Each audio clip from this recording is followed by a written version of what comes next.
A história de Pôncio Pilatos está entre as mais controversas e impactantes do Novo Testamento. Ele foi o homem que teve a chance de salvar Jesus da morte, mas escolheu lavar as mãos e entregá-lo para ser crucificado. Mas quem foi esse homem? O que o levou a tomar essa decisão? Neste relato detalhado, mergulharemos profundamente na vida, no caráter e nas circunstâncias que fizeram Pilatos se tornar uma figura central no julgamento de Jesus. A Judéia, no tempo de Jesus, era uma terra de tensões constantes. Os judeus, dominados pelo poderoso Império Romano, ansiavam por liberdade. Para Roma, manter essa província sob controle era um desafio constante, pois o povo judeu se recusava a aceitar de bom grado o domínio estrangeiro, alimentando revoltas e insurreições. Foi nesse cenário que Pôncio Pilatos surgiu.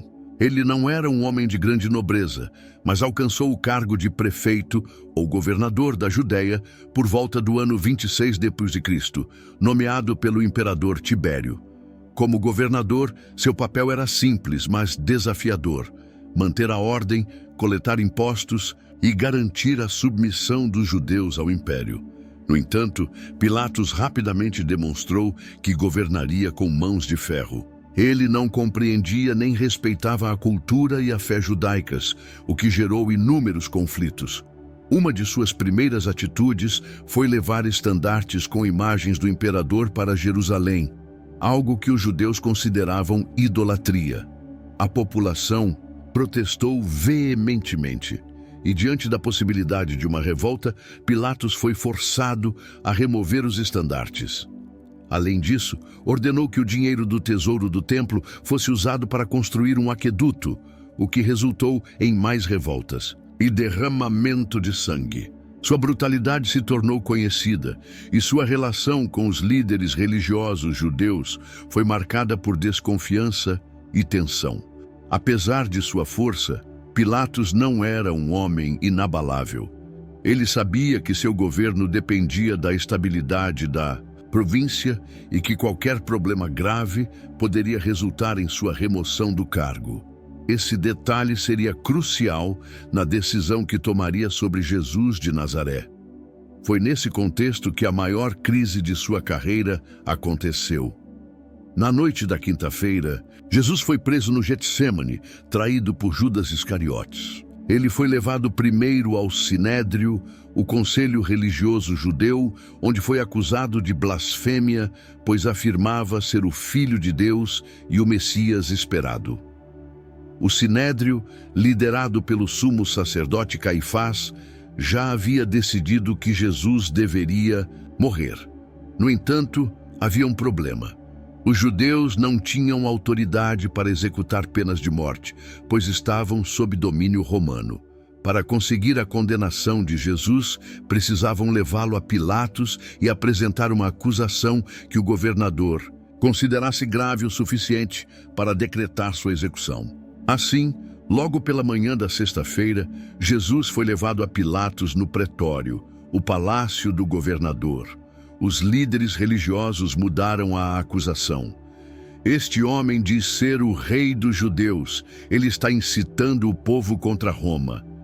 Pilatos olhou para Jesus e perguntou: És tu o rei dos judeus? Jesus respondeu calmamente: Tu o dizes. Meu reino não é deste mundo. Pilatos ficou intrigado. Ele já havia lidado com rebeldes e agitadores antes, mas Jesus não parecia ser um deles. Ele não incitava o povo à revolta contra Roma, mas falava sobre um reino espiritual, diferente dos interesses políticos.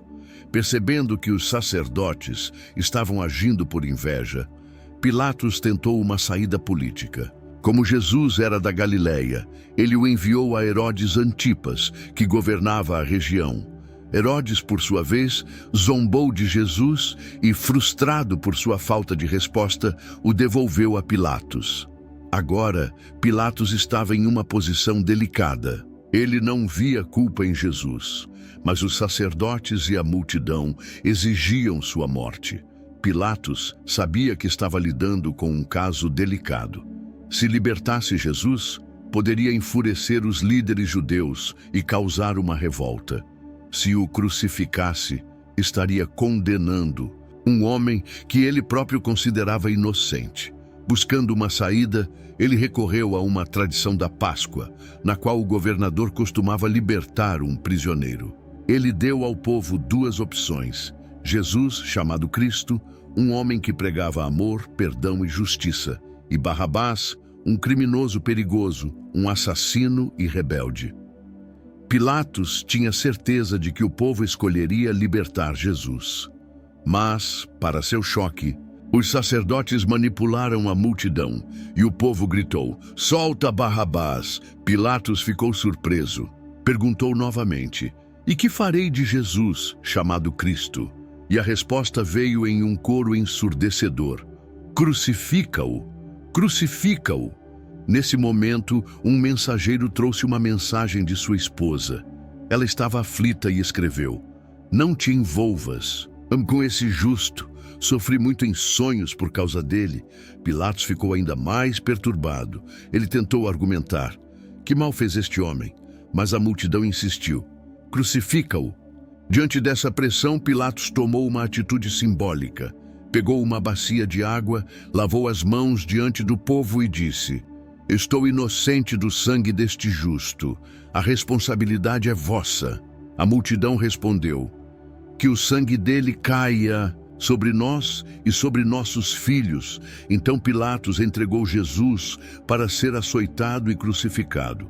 Pilatos sabia que estava condenando um inocente, mas escolheu o caminho mais fácil. Sacrificou a justiça para proteger seu cargo.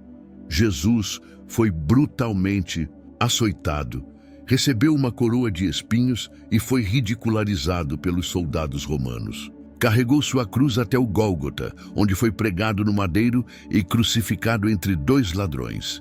No alto da cruz, por ordem de Pilatos, colocaram uma placa que dizia: "Jesus de Nazaré, Rei dos Judeus." Os sacerdotes protestaram, pedindo para mudar a inscrição, mas Pilatos apenas respondeu: "O que escrevi, escrevi." Depois disso, Pilatos desaparece dos relatos bíblicos. Fontes históricas indicam que, anos depois, ele foi chamado de volta a Roma e destituído do cargo. Alguns relatos sugerem que, atormentado pela culpa, tirou a própria vida. Outros afirmam que se converteu ao cristianismo. O que sabemos com certeza é que sua decisão ecoa até hoje. Ele teve a chance de agir com justiça, mas cedeu ao medo e à pressão política. A história de Pilatos nos ensina que fugir da responsabilidade não nos torna inocentes. Ele lavou as mãos, mas não lavou sua culpa. E assim termina a história de Pôncio Pilatos, o homem que teve a chance de fazer justiça, mas escolheu lavar as mãos. Sua decisão mudou o curso da história, mas também nos ensina uma lição valiosa. Tentar fugir da verdade nunca nos torna inocentes. Se você chegou até aqui, muito obrigado por assistir. Que essa história inspire você a sempre escolher o caminho certo, mesmo quando for difícil. Agora eu quero saber, o que essa história te ensinou? Deixe uma mensagem de fé nos comentários. Vamos fortalecer essa comunidade juntos. E claro, não se esqueça de curtir o vídeo, se inscrever no canal e ativar o sininho para não perder mais conteúdos como este. Nos vemos no próximo vídeo. Que Deus te abençoe.